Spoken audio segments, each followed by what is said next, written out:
Obligasyon ba ng anak na tulungan ang pamilya? Obligasyon ba ng anak na pakainin ang magulang?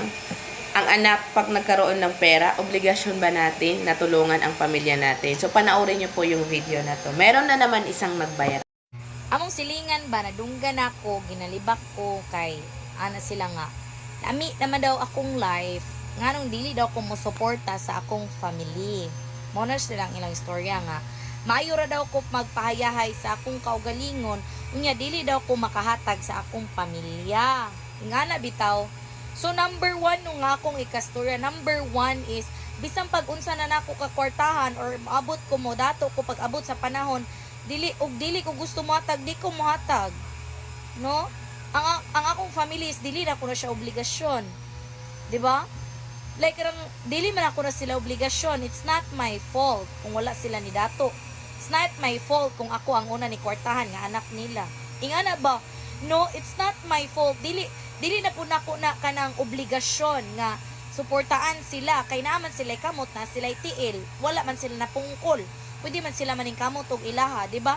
Ingana lang kung muhatag ko, it's up to me. Di ba? Muhatag man ta, pero dili lang pud ka nang sumusubra na bitaw. Kay naman sila tiil o kamot, pwede man sila maning kamot. Kompleto, dili sila disabled, di ba? Ingana kay first thing first, wala man nato sila suguan na pag-iyot mo din ha ay panganak ko ninyo. Ingana niya pag-abot sa panahon. For anang mayon sila nga eskwela mugtarong kay para makamo na po'y makabawi sa amua pohon. No, it's a big no. Di ko ganahan na nang ingana. Magulat sila na taga nako kay wala man mo na pungkol, di ba?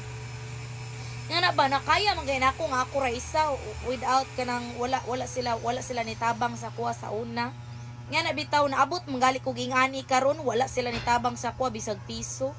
Not unless katong bata pa ko kay normal, ganak man ko nila obligado man gyud nila nga paeskwelahon og buhion ko.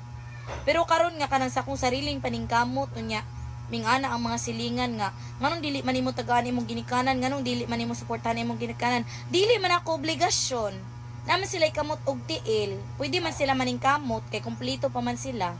'Di ba? 30, 40, 50, 60, pwede pa man ka maning kamot. Not unless kung dili nakakalakaw, mag-relax na ka. No, ingana ra gid akong opinion, dili na ako obligasyon ang akong ginikanan, dili na ako obligasyon akong pamilya. Dili na nako na siya problema kung wala sila kwarta.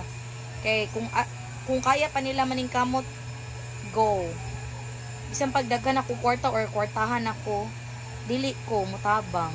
Kay di man ako sila obligasyon. No, parehas man mi naikamot og tiil, parehas mi maning kamot. Nakaya magay nako, pila pa edad nako. Unsa na lang ka sila, di ba? Nana ra.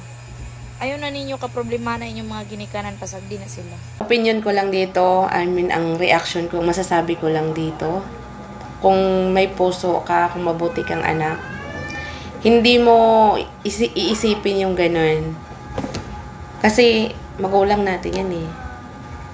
Kahit hindi sila hihingi sa atin, kahit sabihin natin na kaya pa nila magtrabaho, magulang natin yun eh. Hindi natin matitiis yung magulang natin na nahihirapan o nakikita natin nahihirapan sila.